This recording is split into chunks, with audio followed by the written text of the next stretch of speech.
For example, commuting. People that commute to work. There's some very interesting studies done about commuters, and it shows that the longer your commuting time, the less you sleep, which means that the time you spend commuting comes right out of your sleep budget.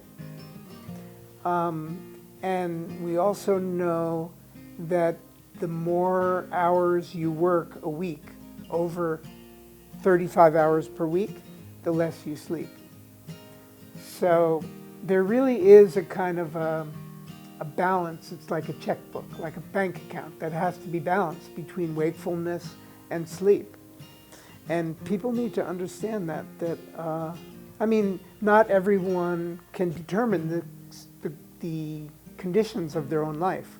How much do I have to work? How much do I have to commute? Many people suffer in that way in the modern world. They're overworked. They have a long commute. They work long hours.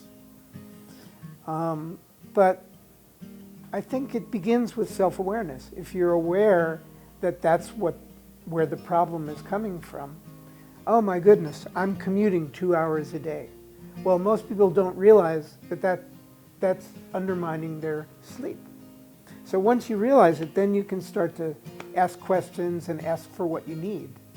The first step is knowing what you need. And what we need is time. You know, in the history of the labor movement, there was a time when people fought for the 8-hour workday in the United States. That was the slogan, 8-hour workday. That was a great innovation. And people had to fight for that.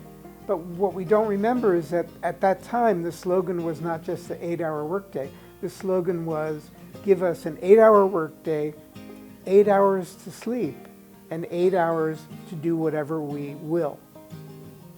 So sleep and work are very closely connected in our lives, and the scheduling of those and the apportionment of hours for those two things go together very directly.